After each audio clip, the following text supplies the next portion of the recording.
Do you need it for the service? I do. Okay.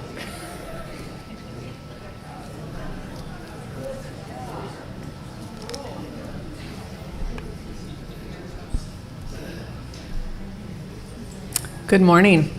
Good morning. Welcome to the Unitarian Universalist Fellowship of Wayne County. We are a diverse congregation that welcomes you as you are, regardless of your age, ethnicity, race, sexual orientation, gender identity, economic status, or physical ability. We come together to seek deeper meaning and understanding from each other and the world around us. Your presence here today is a gift that brings us closer to that understanding. We are an active community that lives its values beyond the hours of Sunday service, and I would like to call your attention to the following. Today is our monthly UU Curious Coffee with the Minister.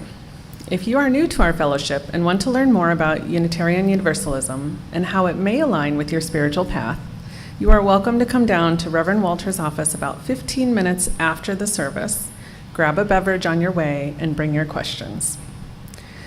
Countdown to the annual UUFWC yard sale on July 25th and 26th. We need 1, donations that are clean and working, 2, volunteers. For setup and no sale experience is needed. See the display in the lobby for details to sign up. Questions, please contact Debbie Hockey.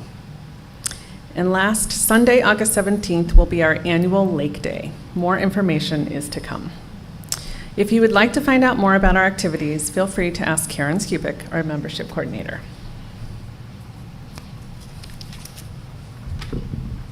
Thank you, Rachel, and good morning, everybody. It's great to see you. I wasn't here last week, so it's nice to see your smiling faces this week. And I really missed being here for Gail's talk on communication, because just even the last few days, I've gotten emails and text, and this morning everybody had questions. So communication is so important in order for us to understand how to navigate this place, how to connect with each other. So I really appreciate Gail's emphasis on communication. So in thinking of that, you all know that, or not everybody knows, but make sure you know that the newsletter is not happening this summer, so we can't rely on that. We should be getting our Friday emails. It came a little late this week because I know someone asked me about that. It came this morning. So please communicate with me if you have any questions, with Reverend Walter as well. And even when we're away, we will eventually get back to you because some of us have been on vacation. And I will be at the back of the sanctuary after the service if anyone wants to communicate about anything else. Good to see you all here.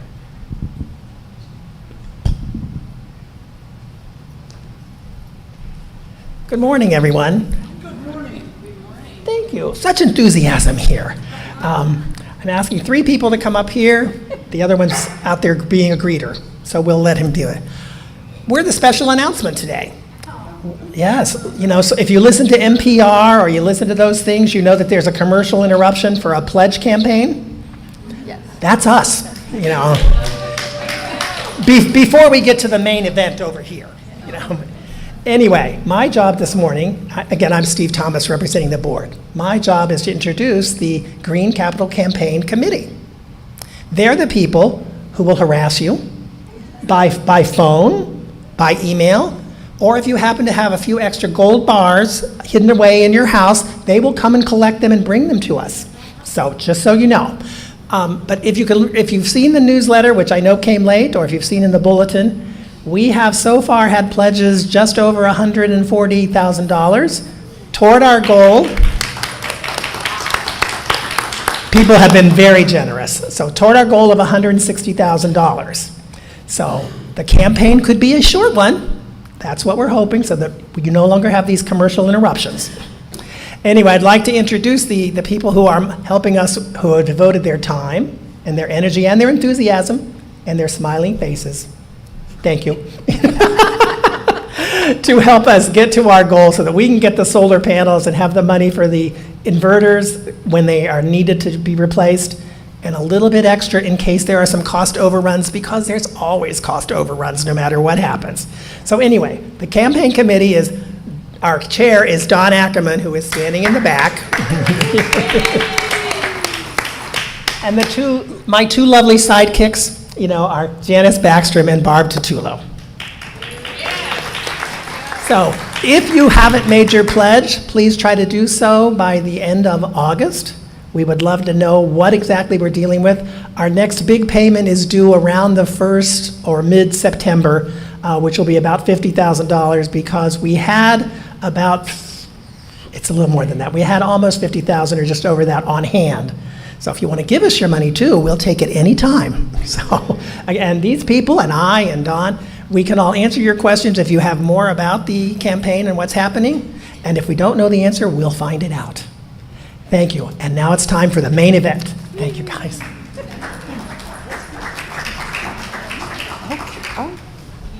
Main event. I feel like a pugilist. Good morning, everyone.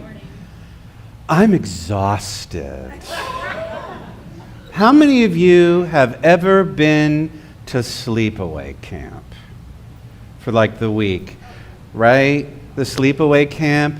I was one of those kids being a little hyperactive. My mother sent me to 3 sleepaway camps back to back to back over the summer so she could get a few moments to actually do things. So, and especially, I went to all the church camps. Y'all how many of you have done to the church camps, right? Some of us loved our church camps. Some of us may have some trauma from our church camps, right? Understand that. Do you know there's a UU version of church camp? I know some of you know this. It is, I'm sorry?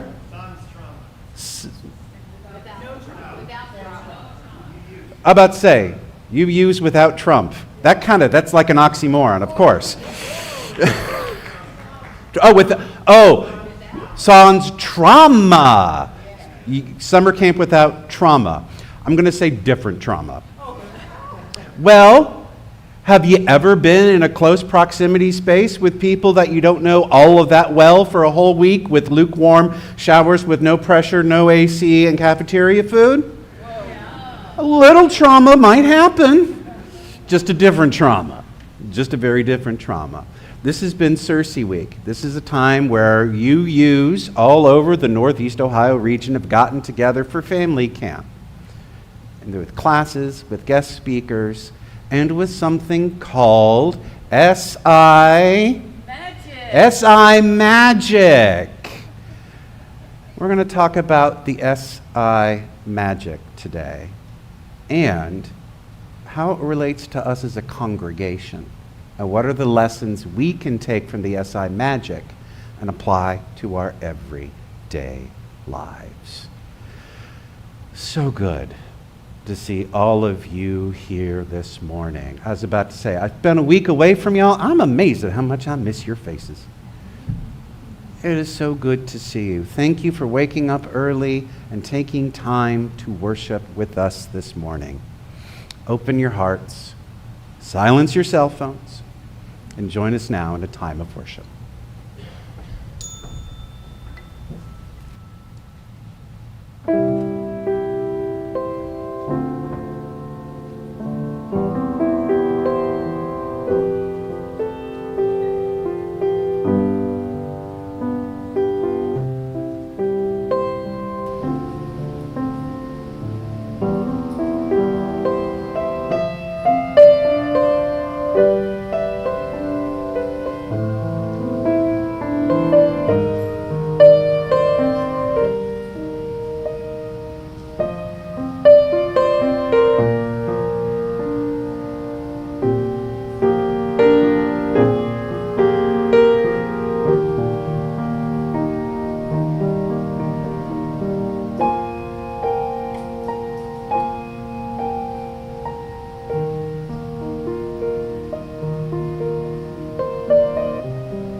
Our chalice lighting this morning is Connected Through the Web of Life by Jennifer Grayson.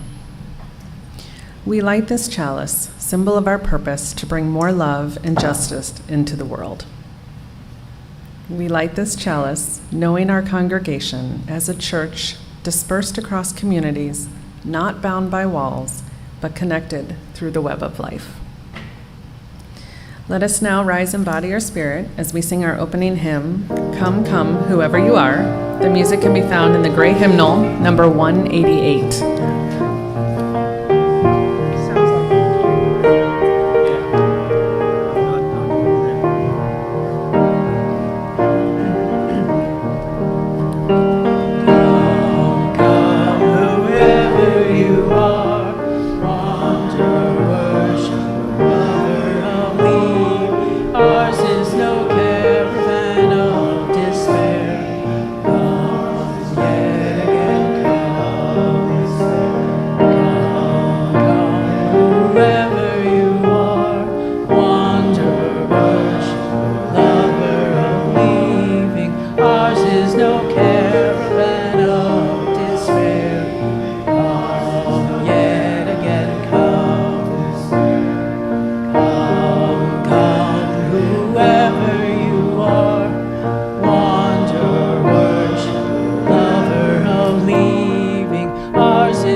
That with no cue.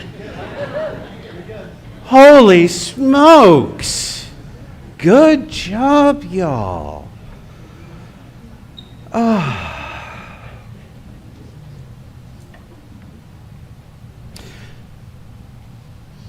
Please join me now in the spirit of meditation and of prayer.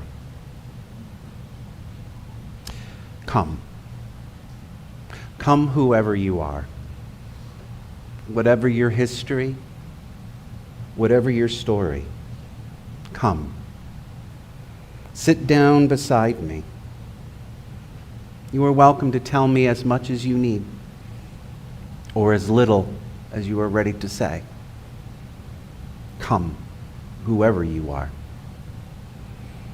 Know that your presence is all that we need. Know that each individual part of you is needed to be a part of our tapestry. Come, whoever you are. Know that you are enough. Know that you are a blessing. Know that all of your flaws, all of your imperfections are not things that detract, but make you sparkle, make you who you are. Whoever you are welcome, you are needed. Come, yet again, come. Rest, heal, breathe.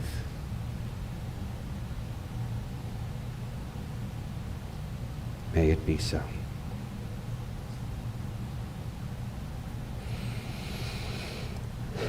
I want to lift up a member of our community who is in the hospital this week. Joe Taitula is in Akron. He had a fall. And there are some concerns about exactly what's going on. And Barb's a strong person. And Barb knows that she has a community that loves her. If you are the type who prays, pray for Joe. If you are the type who sends well wishes, that works too.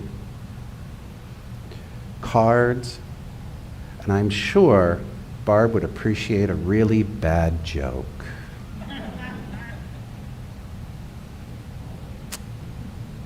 Love to you and to Joe both.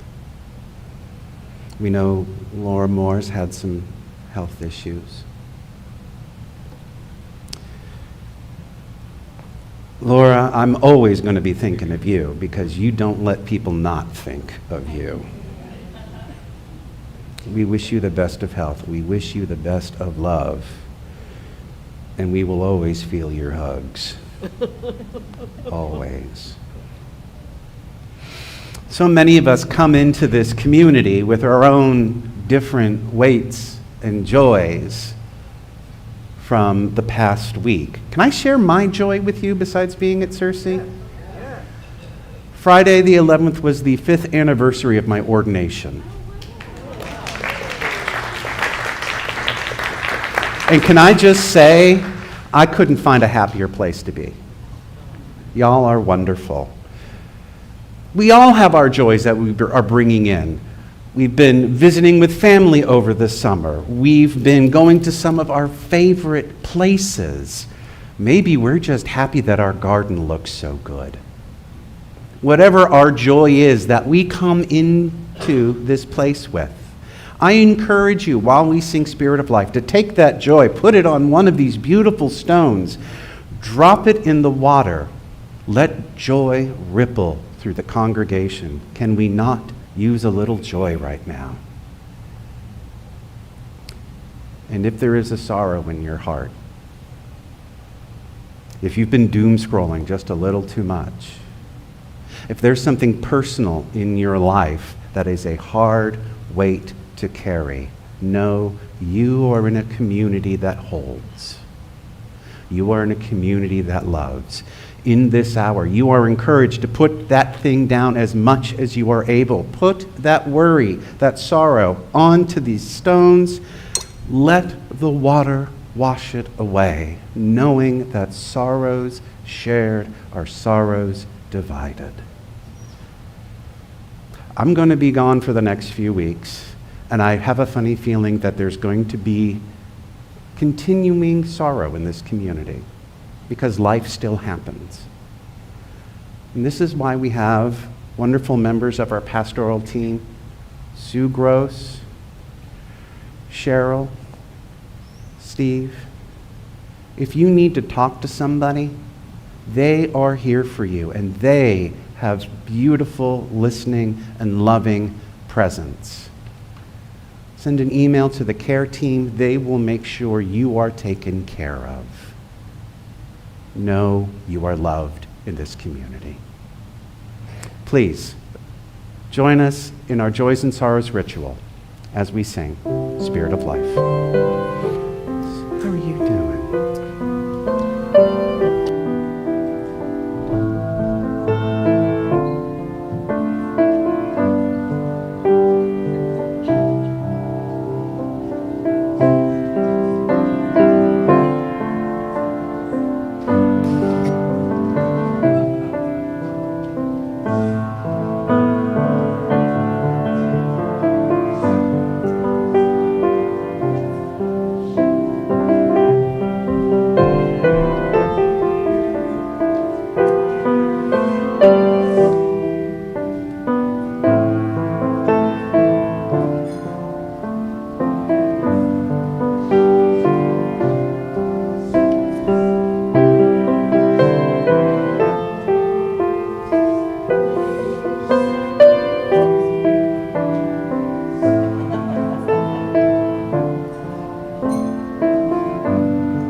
Our faith is centered on the belief that we can make this world a better place for all who dwell in it.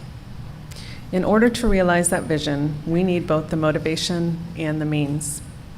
Your donation helps the community put its faith into action by supporting our programming and facilities. This morning and throughout the month of July, donations that are not designated for another purpose will be split with the Worcester Hope Center.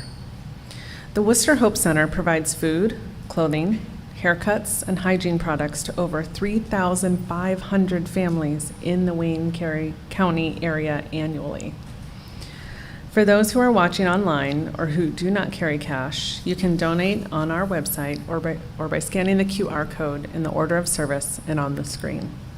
The offering will now be collected and gratefully received.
Please join me in the unison reading. The words are on the screen.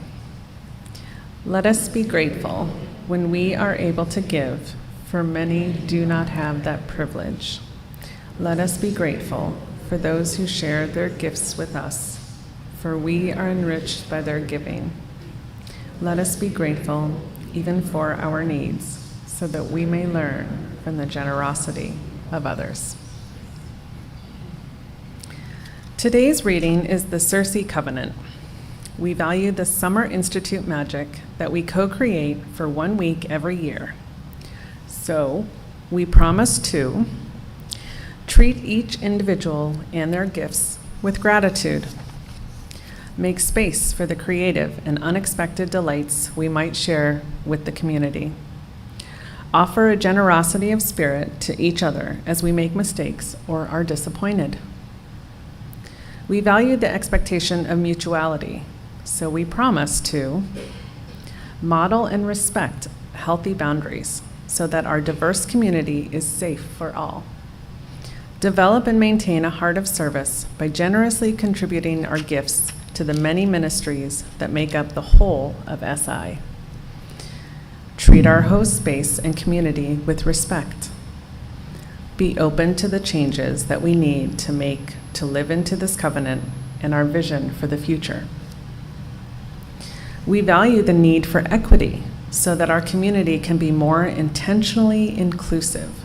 So we promise to continually be attentive and respond to our various needs, financial, physical, mental, so that SI is accessible to all who want to join this special community. Create a culture of radical hospitality. Create systems to ensure that we follow through on the changes that will make our community more inclusive. We value the call for justice, so we promise to create opportunities for service to the wider community as part of the week's activities. Question barriers to inclusion within our SI community that we may not yet recognize.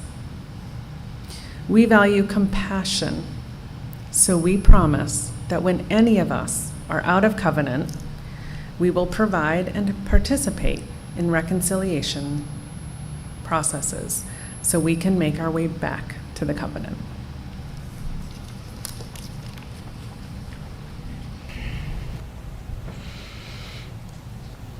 Probably should let you all know, first of all, that covenant that's the 2016 covenant, and we are currently, the folks at CERC are rewriting it. And we came up with a new draft for the covenant by the end of the week. The changes are in language more than spirit, in my opinion. You know, because how did that sound to you, covenantally? It sounded pretty good. But the thing that always impresses me about that covenant is that first line, that co-creation of the SI magic. Summer Institute magic. I have heard about Summer Institute magic ever since I got to this congregation. I hadn't even unpacked all of the things in my office yet when people had started to ask me, are you going to SI? Are you going to go? It had been in Oberlin for years, and then for 2 years it was at Penn West. 3 years? Let's say, Ann knows this stuff. So it had been at Penn West, but it had been in Oberlin previously, which is about an hour away, and so it was really easy for a lot of folks here to attend SI. So we had a fair amount of people who went. Reverend Elaine, or Reverend Emeritus, would lead workshops there quite often, right, that were very well attended. Ann Wilson, one of our congregants, former administrator, was on the planning team, right? And you were president, 6 years on the planning council. No wonder you all were so into SI and made sure you knew all about it. When I met with our district rep, after being here for about a year, they looked at me and said, you really should attend SI. It's very important to your congregation. Okay, 2023, my first year at SI. Decided I was going to go, and this is where I first heard that term, SI magic. Now, like magic, it's one of those terms, everybody has an idea what it means, but nobody can really define what is the SI magic. So I never got a specific definition of what that magic looked like, but I got the sense. I'd done summer camp before. It's that tight-knit the community that forms when people, as I've said, are forced to live in tight quarters for a week in hot and sweaty conditions, right? There's a lot of activities that happen together, right? There's like the pub sing that happens late at night, or the trivia. Nothing bonds people together than losing trivia to another team, right? Or the talent show. We don't call it the talent show. What is it? The small ensembles. Make it sound much classier. All of these things, right? These are things that bond people together. And so I go to my first SI and I'm like, all right, hit me with the magic. Nothing. I didn't feel it. Not my first year. Didn't feel it.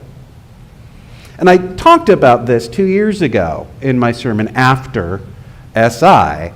I said that I felt like a stranger at a party where everybody knows everybody else. Folks are referring to stories from SI's past, talking about things that had happened years ago, and I have no clue. As a friend of mine said, it's like everybody's referring to a movie I have never seen.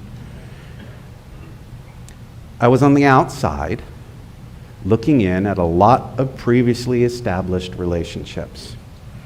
I got to witness the magic happening to others, but I didn't experience it myself. And I get it. I know how these things work.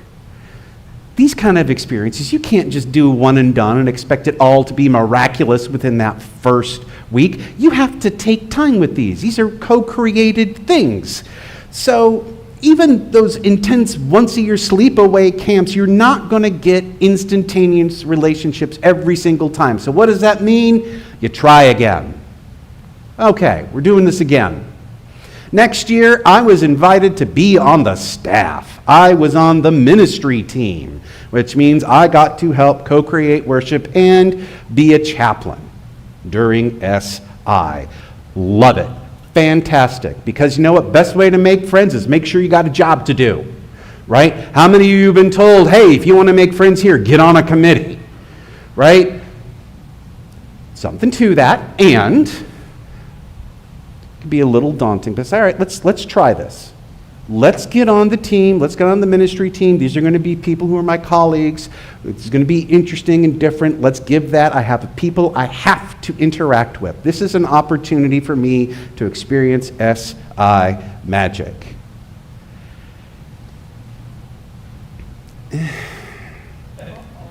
Kinda? This is last year, 2024. It's not to say I didn't enjoy being on the ministry team last year. I actually really did. The issue was we didn't really work together. We divvied out our responsibilities. Okay, who's got the worship for this day? Who's got worship for this day? Who's got worship for this day? Okay, who's going to be on the pastoral care phone for this time, for this time, for this time, for this time? Okay, we're going to meet once a day. We're going to report back to each other. What were the concerns that came up? What were the pastoral care issues you came up? We're going to take notes, and we're done. Go do your thing. But there were sparks of connection amongst the ministry team. But it wasn't what I would call magic. So this year, I was waiting to see what happened. And I found out regarding this magic thing, I wasn't alone. When our ministry team first initially got together, that first day at SI, we had been meeting each other over Zoom for the last 3 months. And we all knew each other well enough from our previous experiences in communities. Don't know if you know this about UU ministers, most of us know each other. So for our first face-to-face meeting, we're sitting there in our little circle doing our check-in, and there were quite a few of us who were just like, I am not feeling magic this year. And no one could put a finger on why. A lot of us were like, are we just exhausted from the news cycle from the last 6 months? Is that part of it? Some of us are like, are we just exhausted from all the things going on in our personal lives right now? Are we just exhausted because we are in a room with no air conditioning and we're all just a little sweaty and sticky? Are we just in a cranky space? We didn't come up with an answer. We're ministers. We're really good at not coming up with answers. But we knew some of us weren't feeling it. Weren't feeling the magic. And like so often when ministers get a question they can't answer, they get introspective and they start thinking deep. And the question I asked myself was, what do we mean by magic anyway? What is magic? Now, I know of 2 types of magic. The first type of magic that I think of, and this will give you an insight about how geeky of a kid I was stage magic. Playing cards and rabbits from hats and sawing someone in half. Stage magic. The second type of magic that I was thinking of is the magic that comes from our pagan-centered traditions and our earth-centered traditions. And I'm going to call that spell magic. And I'm thinking, what kind of magic are we talking about at SI? Being the geeky guy, my first thought was, let's go to stage magic, at least metaphorically. How many magicians get a bad rap? How many of you have seen a magician before? Okay, most of you, I'm hoping, right? Stage magic can be impressive. right? You see people disappear cards and do all those funky things, and it can be really impressive. And does any of you know how the magic works? At least in theory, if not specifics. Card tricks are mostly sleight of hand, right? The rabbit in the hat, can I let you all know a secret? The rabbit does not magically appear. The rabbit is hidden in a little pouch in the hat that is covered with black cloth, so when you do this, you don't see the rabbit, and when they reach in, they pull it out. Stage magic requires practice and props or tools. These are the things required to create illusion. It is not instantaneous, it just looks that way. There is an awful lot of work that goes into that final result to make the magic happen. So those first 2 years for me at SI, I consider it like watching or being in a large group of professional magicians who are all performing magic tricks for each other. And I was like, this is amazing. How did you do that? And what do we say about magicians? We never reveal our secrets. It wasn't intentional, but it's how it was, the easy shorthand. They had access to that magic. They were performing it for each other, they knew it for each other, and it could be a little hard to invite people into those spaces when you know everybody. This is not uncommon in other situations. So this year, going to SI, I was prepared to be a witness to magic. I told myself that I didn't need to know how the tricks were done, that I could just enjoy watching others have the experience. Just let it be what it was. Let it be what it needed to be for me. And when some of the other members of that ministry team mentioned to me their lack of feeling magical, I was like, aha, good. I'm not alone. And didn't you know what happened? What was that, Bert? That's what did it. I got my first taste of SI magic. Here's the secret, right? This year, the ministry team did something different. We were very intentionally collaborative. The first worship service that happens at Summer Institute, we decided that needed to be special. Don't know if you've noticed, it's a hot mess out there in the world. And we're going to invite about 300 people together who are all highly anxious about the hot mess in the world, and we're going to, again, put them in a place with no AC. What's very likely to happen? There's going to be crankiness, right? There's going to be some people behaving poorly. So we decided our very first worship service, do y'all remember what?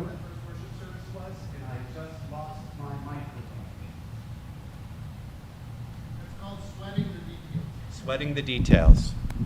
I've got the orange mic. Can I use the handheld? And we'll just go with that for now. Do you remember what the first service was?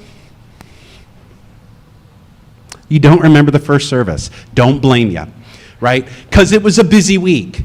The first service, we did a skit. Oh, we did a skit talking about how to listen. How to listen to each other. How to listen deeply to each other, how to be present for each other. Why? Because we're all a little bit anxious and we all need to be able to hold each other in those hard spaces. We were very intentional about that, and we all had a little part to play in that, sharing that responsibility. We decided to go in as a team. Other big service that happens at Cersei, Tuesday night. Do you remember what that service was? The memorial service, right? This is the time where we honor all of those we have lost in our congregations over the last year, and especially those who have attended Cersei before. It is a very hard service. Any memorial service can be tricky. So what did we do as the worship team? Work together. Who's going to do this part? Who's going to do this part? Who's going to do this part? And the other fun secret we did? Our choir director. We had a new choir director at Cersei this year, right? Emily Hall. Emily Hall was our new choir director, filling very large shoes. And Emily was very anxious about what we were going to be able to do. And she wanted to make sure, like Sharon does, that everything was perfect. Sharon rolls her eyes, and I know her work ethic. She does good work. Emily wanted to do good work. So she was in constant communication with the ministry team. What can I do to help make this go better? What can I do with this? What are you doing with the music? And instead of continually to write emails back and forth with Emily regarding this, what did we do? Join us for our planning meetings. You saw how the worship services integrated the music. How was it, Cheryl? Oh, it was beautiful. It was full of love. It was. Emily brought in a whole new perspective. Do you know she's not a UU? She's a Buddhist. Yeah. Okay, we're going to say, but she's UU at heart. Let her have her spirituality. Let her claim who she is. But she brought in this perspective. She brought in so much love and so much care and so much ethos to those worship services. And how did the worship services feel? They were beautiful. And then when we had those worship services where it was just the people who were supposed to be on their own doing the whole service, do you know what started to happen? Hey, can you do the chalice lighting for me? Can you do the reading for me? Can you add this part? Can you do a song? Can we add this? And suddenly every single worship service was collaborative. Every single one. And people noticed. People noticed, maybe not in a very external way, but a very intrinsic way. And I noticed how people were reacting to the worship team, because now suddenly we were not seen as individuals, but we were getting seen as a group. And when it came to pastoral care stuff, all the ministry team had to have purple lanyards. Man, all of a sudden those purple lanyards were beacons. Oh my gosh. I had people coming up to me in the cafeteria. Can I talk to you for a second? I'm having trouble with... Oh, that's beautiful. Yes. Let me listen to you. Let me be there for you. Let me see you. People felt better about the work we were doing as the ministry team. People felt better about the work we were doing in pastoral care. Folks were quicker to turn and help us and connect with us for conversation. Is that the SI magic? Is that the magic I had heard about? But what if it isn't stage magic? What if it's spell magic? Now, I don't know a whole lot about spell magic. I'm not as deeply inured in the earth-centered and pagan traditions. But from what I've seen about spell magic, it is extremely relational. Think about the calling of the corners. You are inviting in the different elements. You are asking for their guidance. You are asking for their protection. You are asking for their presence. Think of the power that is involved with covens, the leaning in on the collective in order to protect and empower each other. Spell magic is too big to be contained by one entity. And it needs to be grounded in relationship of some sort. It could be a relationship to the elements, to Mother Earth and Father Sky, relationships to the ancestors, to the animals, to others, to something. The spell power is in relationship. and it must start with an invitation. Chris, can I switch mics to the pulpit mic? This is relationship happening here, making sure Chris knows what mic I'm going to be using. The implicit promise when we hear the words SI magic is that it is instant integration and invitation to a community with no effort, right? Magic. Okay, maybe a little too loud. The reality is that magic, whether it is stage or spell magic, requires a large amount of work. In order to create a community that supports each other, that respects each other, that loves each other, we have to borrow a little bit from both branches of magic, stage and spell. Like spell magic, we have to lean deep into the art of invitation. We must allow others to bring their full, authentic selves, to invite their power into our circles, to let them transform us, the whole of us. We don't submit to their power, we work in concert with it, allowing it to both empower and change us. Spell magic. And we must also be like stage magicians. We must constantly hone the skills of the craft of invitation and welcoming. We must practice those skills so they seem like they're effortless, building them into emotional muscle memory. Those skills of compassion, of listening, of humility. Throw in some joy and some laughter, and you've got a stage show to razzle and dazzle. And remember, when it comes to those magicians' tools, use it or lose it. You have to keep practicing them. And you have to remember why. The goal is relationship. Practicing these skills of compassion and listening, of love and humility, and to practice them over and over again, not just in proximity to someone, but always with. Not next to, but with. So when it comes to what this magic is at SI, it's not a secret. It really isn't. It's actually pretty simple if you think about what it all boils down to. The SI magic is connection. It's acceptance. It's patience. It's about relationship. It's about covenant. It's about listening.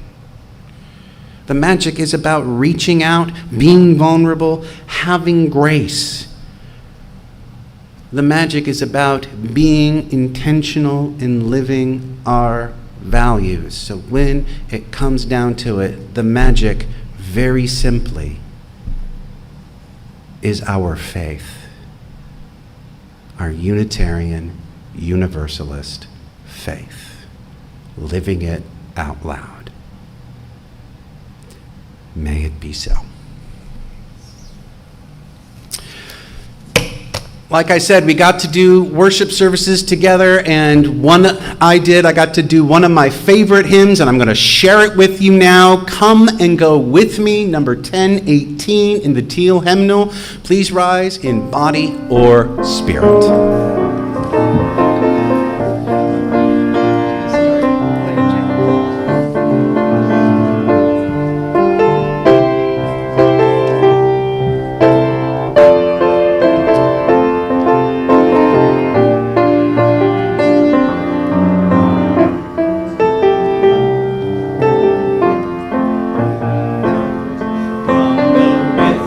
To that land, come go with me to that land.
I'm on the orange mic again. Okay, good. Chris has got it.